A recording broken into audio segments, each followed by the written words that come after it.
Surviving, thriving, what about you? We keep being told all the things we can't do. Do not go too near people, do not go far from your house. It feels like life is a mousetrap and we're the mouse. No mask, no service. We feel so not in control. We respond by bulk buying soap and loads of bog roll. We hear do not and it sounds so restricting. We're like, don't tell me what to do, I'll do my thing. But what if I told you some do nots make us free?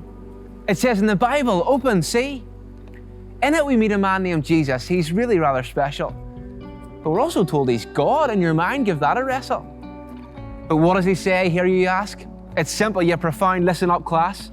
It's 3 simple words. We can miss them if we hurry.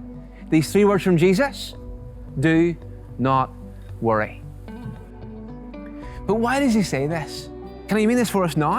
Can we take it seriously? Come on, really, how? How do we do this with all the uncertainty, angst, unknown? Well, the good news of the Bible is that there's someone on the throne.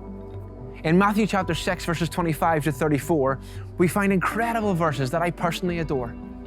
Do not worry where you'll find your food or drink. I wonder what your biggest worries are. Go on, have a think. Jesus goes back to basic. But for you, what does life bring?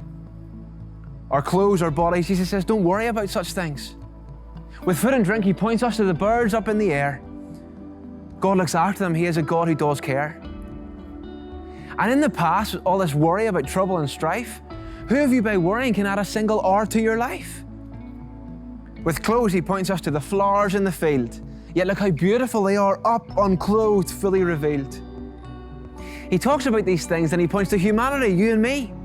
We're more valuable than birds and flowers in God's sight, you see. And whenever we know this, we're made to reflect him and give him glory. It gives us such purpose. That's definitely part of my story. And then he repeats, do not worry. Do not worry about what you will eat, drink, or wear. Hopefully you see why this is a message I wanted to share. We all have worries, but we need to know more that God hears. He knows what we need. How encouraging is that for our ears? Look first for his kingdom, and all these things come as well. Jesus wants us to rely on God. That's where he wants us to dwell. And then he finishes with something that I'm sure you'll all agree. Whether you follow Jesus or not, you'll know this is key. Do not worry about tomorrow. Tomorrow has enough trouble of its own. This happens a lot with Jesus. What he says, simple, but mind-blowing. So we all worry and have things where we show over-concern. But if Jesus is real and true, it should cause massive upturn.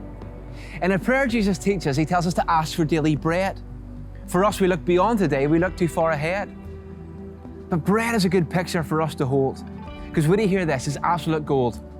Jesus describes himself as the bread of life. Bread's a necessity for dinner. What Jesus is saying is, he's necessary, he satisfies, you're really onto a winner.